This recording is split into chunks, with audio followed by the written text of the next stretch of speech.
Hello, I'm Bob McFarland, the software developer with Scripty Systems. I'll be your host as we take a look at actors and casting. Hopefully you've already watched the videos about starting a project and working with your characters. You really need to have your characters ready to go when you start working with actors. In Scheduler, you'll enter two types of actors: your main cast actors, and if you want to, your background actors. You'll likely want to enter your background actors because when it comes time to work on the call sheet and the transportation requirements for background actors, you can assign individual actors to particular vans or call times. For example, maybe you have 100 party guests, but you only need 50 of them to show up at 8 a.m. and the other 50 at 9:30. Each 50 will need to know who they are so they can show up at the correct time. All right, let's dive in. The best place to start is entering your cast from the characters list. That's found under the script menu. Okay, I'll double-click a character for whom I want to enter the actor. Next to actor, you can see the search button. I'll click it to select an actor. A list of cast actors who have already been added to the project are shown so you can pick one. If the actor you need is not in the list, you can click the padlock to show any actors you have saved in your master list. I must have previously saved Ryan Reynolds, but he's not the one I need, so I'll click the plus button to add a new actor. I'll type in the actor's name and click Save, and he's added to the list. I can now simply click on him in the list to select him. And he's been cast for the role. Using the arrow that is now visible on the right, you can go into the actor detail window. I'll click it. There's a lot of information for an actor. Along with their name and contact info, you can set what name should appear on the call sheet for this actor. You can also enter their agent information in case they give you trouble and you need to call someone quickly. You can indicate whether they have a stand-in or a photo double. These affect the extras casting in the call sheet, so be sure to check them if applicable. You can select whether they should get full-page sides or half-page sides. Tom probably needs the full-size pages at this point. You can enter the weekdays they're available to work and perhaps more importantly, their availability. This can affect the schedule, and you'll see warnings on the stripboard if you try to schedule an actor outside of their availability. I'll add something to demonstrate it by clicking on the plus button. You can see that you can have two types to indicate that they're available within a date range or they're not available within a date range.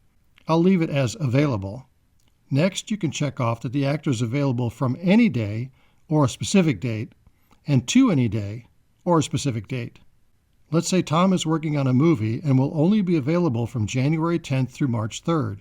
I'll make those selections.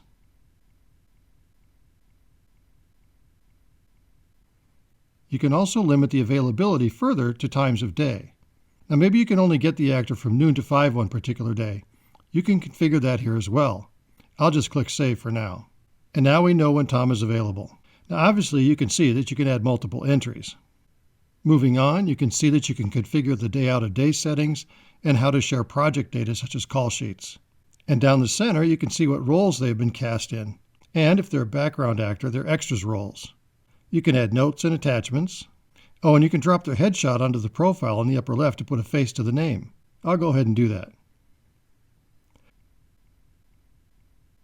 On the right, you can see what scenes or strips they're in and when they're scheduled based on each active strip board. If you need more details about the strip, you can double-click on it to open the strip window.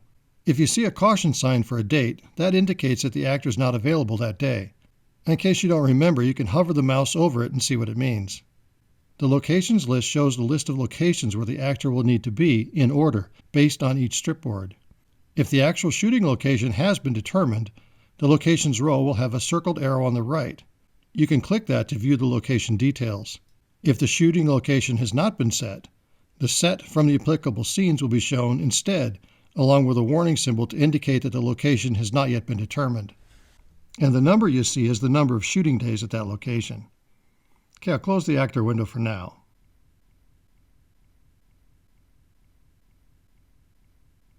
Now if I open a strip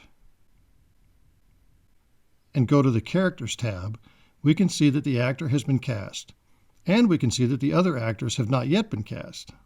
All right, I'll close the strip window. Now let's take a look at Extras Casting since that involves actors. Extras Casting is found under the Participants menu. I'll go ahead and open it up. First, since the actors who are cast as extras may depend upon when scenes are scheduled for shooting, you'll be casting based on a particular strip board and the schedule as determined by the selected calendar. In this example, the main strip board is selected, so we're casting based on that strip board. If you have other strip boards with alternate schedules, You can select another strip board in the drop-down so you can cast based on that schedule. You can see on the right side, each production day is listed with the scheduled date and the extras required for that day based on the strips that are being shot that day. And each extra type shows the strips for which they're needed. The food servers are required in 1 strip and the patrons in 2 strips. You can click on the circled arrow for a strip to open the strip details. Okay, on the left is a kind of summary for the total extras needed based on this strip board. If you want to see more information about a particular extra, you can double-click on it in the list on the left, or click the circle with the arrow in it. You can see you can enter notes or add attachments such as costume photos or PDFs. You can see all the strips that require this particular extra as well. And finally, you can review all the actors who have been cast. Don't forget that the casting is based on a particular strip board, so if you have multiple active strip boards for different possible schedules, you would see them here. Okay, I'll close the extra window. On the right is the actual schedule and how many of each are needed for each day. This is where the actual casting will take place. I'll add an actor as a food server for the first day by clicking the plus button in the food server block. You may remember this window. If I might have saved the actor I'm looking for in my master list, I can click the padlock to find them. I'll click it just in case. Yep, there's the guy I want.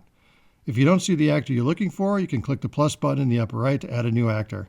I'll just select my actor and click the Save Selections button. Ryan has been cast as a food server, and you can see he's been added to the food server block on the left. At any time, you can double-click on an actor to open the actor detail window. Notice this additional crew row. If you have a lot of background on a particular day, you may need additional background PAs to help manage the actors, or additional makeup crew. Whatever it might be, you can add them by clicking the plus button. I'll demonstrate. I'll select Production for the department, then Background PA for the title. Then let's say we need 3 of them. And I'll save it. That's all you need to worry about for now as far as additional crew is concerned. The background PAs will show up in the call sheet window where you can add the particular crew members who will be working that day as the background PAs for the day. One other thing you can do here is to share actors. For example, if the patron actors can also be food servers. I know that doesn't make sense in this example since they'll all be in the same room at the same time, but it's just an example. To share actors, just drag and drop one extra onto the other. I'll drag the patrons row and drop it onto the food servers row. Now you can see that our actor is cast for both extra types. If you don't want a particular actor to be one of those who are shared, delete them from one or the other by clicking the trash can, like this. You'll get a warning about removing them just from this extra type or also from linked extra types. I'll just click Yes for just this type. The actor remains as a food server but has been removed as a patron. Well, that about covers the extras casting.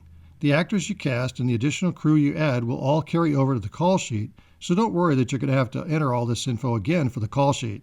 You can learn about the call sheets in the call sheet video. Now you can also access the complete list of extras under the script menu. Select the extra types, and from here you can add new extra types if you have a good idea what types of extras you'll be needing. Then when you add them to a strip, they'll already be in the drop-down list. Okay, I'll close that window, and I'll close the extras casting window. Let's take a look at one more thing. I'll open the actors window. Now under the reports menu, you can print a cast list to see which actors have been cast. I'll click OK on the print settings window, and the report opens. Looks like we've got a ways to go in casting our actors. Okay, I'll close the PDF. Now back to the reports menu, you can see we can run scripts for the entire cast, or if I select an actor in the list, I can run scripts for that actor. You can see that a watermark has been included. If you don't need watermarks, you can turn them off in Master or Project Preferences. You can also indicate whether to use the actor's name or their character's name. All right, I'll close that. And once again, back to the Reports menu. You can also print out the schedule for an actor. Notice the strip board is included. If you have multiple strip boards, they will all be included to show the various options for the schedule.